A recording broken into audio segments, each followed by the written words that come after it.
There is a kind of power that never raises its voice. You've felt it in a room without knowing it was there.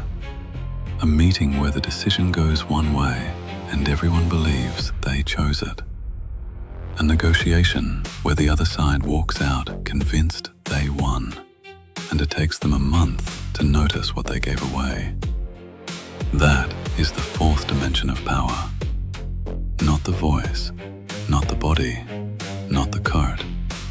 The invisible hand, moving people without them ever noticing they were moved. In 1924, a society of powerful men who ran England from behind curtains with priests and policemen for hands, decided they would use me. They had a war they wanted started in a foreign country. They needed guns stolen and shipped, and they needed a criminal to blame if it went wrong. They summoned me to a house full of exiled Russian aristocrats, gold on the walls and revolvers under the silk, and they told me I was their instrument. On paper, I was a tool in another man's hand. I let them believe it. I smiled. I took their orders. I took their gift, a blue jewel they said was worth a fortune. And while every powerful man in that scheme was busy moving me, I was quietly emptying the house they'd walked me into. Today, I'll show you how to move people who think they're moving you, how to win the room that never sees you working. 5 lessons, 5 dimensions of power.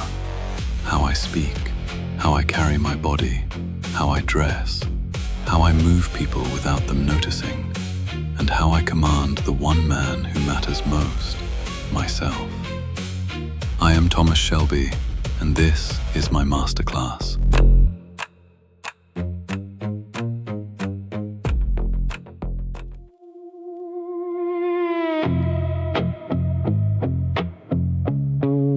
The first thing I did in that house was lose, on purpose. They expected a gangster to haggle, to fight for every pound like a man who'd never had money. So I did the opposite. I gave a concession they hadn't asked for, a favour for the lady of the house, a price lower than they'd braced for. My brothers thought I'd gone soft. They didn't understand what a gift actually is. A gift is not kindness. A gift is a debt with a smile on it. Because there is a rule buried so deep in people that they obey it without ever deciding to. When a man gives you something, you feel you owe him. It sits in the chest like a small, unpaid bill, and most men will pay far more to be rid of that feeling than the gift ever cost. Researchers proved this with something as small as a bottle of soda. A man in an experiment did a tiny, unasked favor for a stranger, bought him a drink for a few cents. Later, that same man asked the stranger to buy raffle tickets. The ones who'd been given the drink bought roughly twice as many. A few cents of generosity bought multiples back. And here's the part that should interest you. It worked even when they didn't like the man. The debt didn't care about liking. It only cared about the ledger. So understand what you're doing when you give first in a negotiation. You are not being generous. You are opening an account in the other man's conscience, and you decide when to collect. Give first, give freely, give before anyone asks. Then let the debt do the work you'd otherwise have to fight for.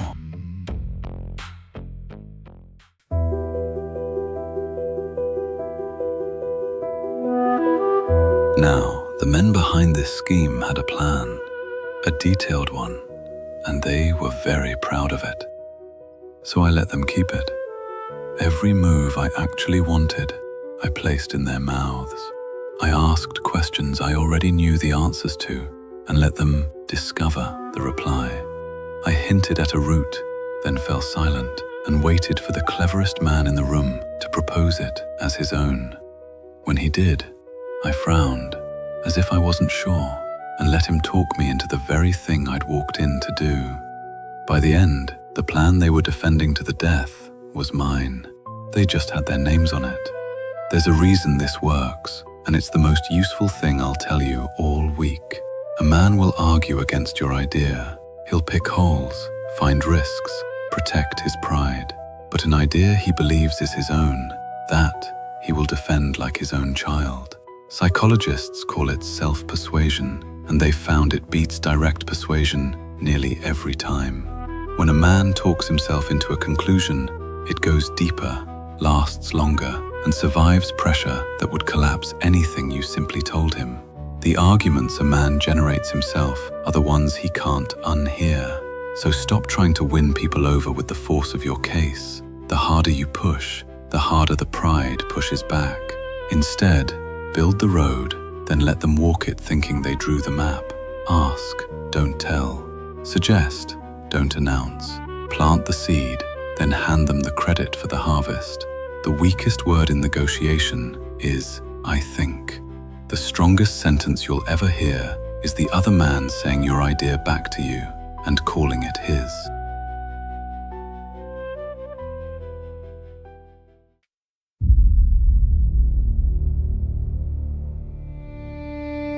In that house, I was the criminal, the Birmingham thug in a good coat. Dangerous, useful, and, they were certain, beneath them. I did nothing to correct it. When they wanted a brute, I let them see a brute. When the lady wanted a bit of rough charm, she got it. When the powerful men wanted a servant who knew his place, I lowered my eyes and knew it. Every mask they handed me, I wore. Because a man watches an equal, a man studies a rival. But a man he's decided is beneath him, that man he stops watching. And a man who has stopped watching you will show you everything. This is not weakness, it's the opposite. Being underestimated is a position of power that costs you nothing but your ego. And your ego is the most expensive thing you own. There is even a name for what happens to the ones who need to look impressive. They broadcast. They tell you how important they are, who they know, what they control. And every boast is a blueprint. The man performing power in a room is handing his map to the one man in the corner who said nothing. I was that man in the corner. So here is the trade. In most rooms you can be admired or you can be informed, rarely both. The men who need to be seen as the cleverest in the room pay for it by never learning what the quiet ones already know. Let them have the applause. You take the information, wear the mask they hand you, and see everything they think they're hiding.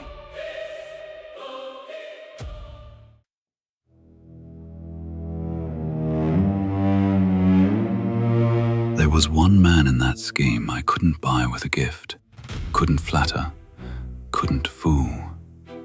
Cold, careful. He trusted no one, least of all me. So I didn't do him a favor. I asked him for one. Small, almost nothing. A little courtesy that cost him a moment and let him feel generous. And something shifted that I've watched shift in hard men my whole life. Because there's a strange hinge in the human mind. We don't only help the people we like, we come to like the people we help. They tested this in a study once. People who were maneuvered into doing a man a small personal favor ended up liking that man more than the people he'd done favors for. Do a man a kindness, and he thinks well of himself for it. Ask a man for one, and he has to explain to himself why he agreed. And the reason his mind reaches for is, because I must think well of this fellow. His own behavior rewrites his opinion of you. And a small favor is only the door, because there's a second law that runs right behind it. Once a man has said yes to something small, the next yes comes easier, and the one after that easier still. Researchers went to people's homes with a tiny request first, then a large one. The ones who'd granted the small favor were far more likely to grant the enormous one that followed. Each yes quietly changes how a man sees himself. He is now the sort of man who helps me, and men fight very hard to stay consistent with who they've decided they are. So the cold man who trusted no one did me the small favor, then a slightly larger one. By the end, he was defending me to the others, protecting his own investment, though he'd never have called it that. Don't open with the big ask. Open with the small yes. Let a man do you one favor, and you haven't taken something from him. You've quietly recruited him.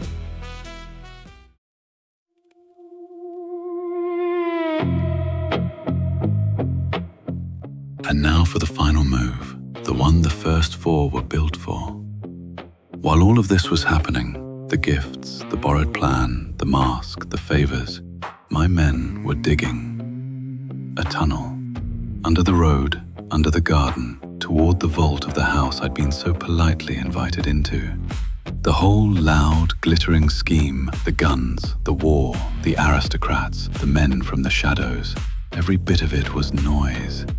Theatre I performed in beautifully. And while the powerful men watched the deal and congratulated themselves on managing the gangster, nobody was watching the ground. Nobody watches the thing they've already explained to themselves. There's a piece of science that gamblers and pickpockets have always known in their bones. Researchers had people watch a screen and count something carefully, passes in a small game. Right through the middle walked something impossible to miss, something enormous in plain view for seconds. Half the watchers never saw it, not because their eyes were closed, because their attention was spent. A mind fixed on one thing goes blind to everything else, even the obvious, even the enormous, even the thing standing right in front of it. That is the whole secret of moving people without them noticing. You don't hide the real move in the dark. You hide it in plain sight, behind a bigger, louder move they can't stop staring at. Give a room something obvious to watch, and it will watch it. Give the other side a battle to win, and while they're winning it, you walk out the back with the thing you actually came for. The society of powerful men thought they'd used a criminal to start their war. They had, and while they watched their war begin, I walked their fortune out under their own garden, and they never once looked down. While every man watched the deal, I quietly took the house.